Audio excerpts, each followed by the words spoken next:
जब ऐसी बातें थी तो फिर सुरक्षा के लिए इतना हाय तौबा क्यों मचा रहा है? क्योंकि लगातार हमारे अधिकारियों के द्वारा मॉनिटरिंग किया जा रहा है, और अगर इतना ही है तो मीडिया में बयानबाजी नहीं करना चाहिए। इस प्रकार की शिकायतें अब आना बंद हो गया है। लगातार पीएचडी विभाग में बैठक चल रही है, निष्कर्ष क्या निकल रहा है? जनता को इस गर्मी में क्या कुछ योजनाएं हैं सरकार की? देखिए, लगातार बैठक करने से ये फायदा हो रही है कि अफसरों में डर है कि अगर हम काम नहीं करेंगे तो हमारे खिलाफ विभाग से कार्रवाई की जाएगी, और यही कारण है कि लगातार हमारे पदाधिकारी मॉनिटरिंग भी कर रहे हैं। बैठक होने के बाद जो हम लोग का जो भी उसमें दिशा निर्देश हो रहा है, वहाँ मुख्यालय से जितने भी लोग हैं वो उसका मॉनिटरिंग भी कर रहे हैं और सभी जगह बात भी कर रहे हैं।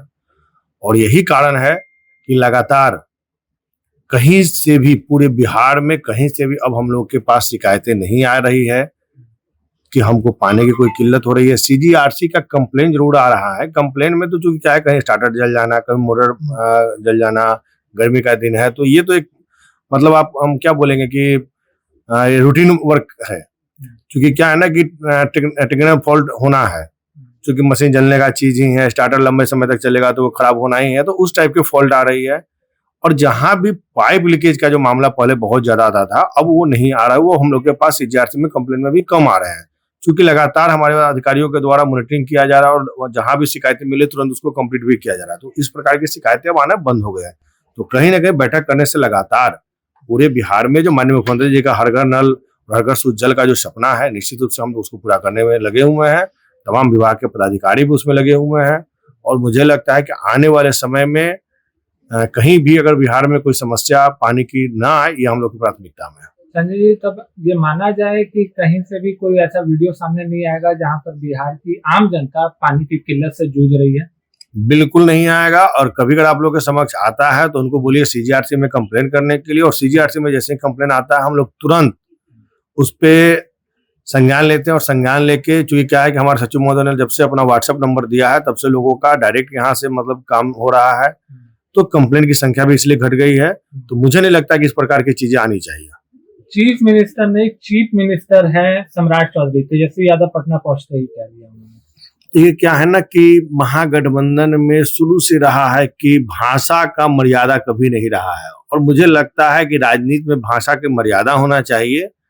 चूंकि मुख्यमंत्री जी पूरे बिहार के मुख्यमंत्री हैं, किसी पार्टी और किसी संगठन के नहीं हैं, तो कहीं ना कहीं नेता प्रतिपक्ष अगर उनके लिए अगर इस प्रकार के शब्दों का चयन करते हैं, तो कहीं ना कहीं पूरे बिहार के आम आवाम की ये बेइज्जती हो रही है। मुझे नहीं लगता है कि इस प्रकार के शब्दों का उनको चयन करना चाहिए। सुरक्षा नहीं चाहिए, पहले माँ बहन की सुरक्षा करे। आए दिन रेप जैसी घटनाएं हो रही है, अपराध हो रहा है, छेड़खानी हो रही है, इस पर तंज भी कसा है। जब ऐसी बातें थी तो फिर सुरक्षा के लिए इतना हाय तौबा क्यों मचा रहा है? और नहीं है तो अपने तरफ से वापस कर देना।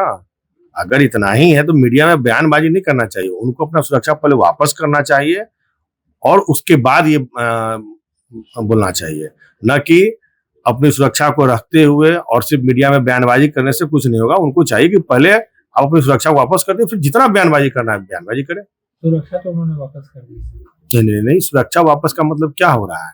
जो सरकार के मानक के हिसाब से उनको दिया गया है उस सुरक्षा में तो है, मैं उसको हटाने की बात कर रहा हूँ ना। देखिए क्या है ना कि मानक बने हुए हैं, श्रेणी बने हुए हैं, किसी को वाई है, किसी को वाई प्लस है, किसी को जेड है, किसी को जेड श्रेणी प्लस है। तो क्या है कि मानक के हिसाब से मिलता है। तो जो सरकार जिस प्रकार से निर्धारण करती है कि कब आपको सुरक्षा घटाई जाए, कब बढ़ाई जाए, ये सरकार हमेशा इस चीज का देखकर उसके हिसाब से सुरक्षा में चेंजेस करती है। तो मेरा मानना है कि जो आपका अभी सुरक्षा मिलेगा आप उसको भी हटा दीजिए ना, तब उसके बाद इस बात को बोलेंगे।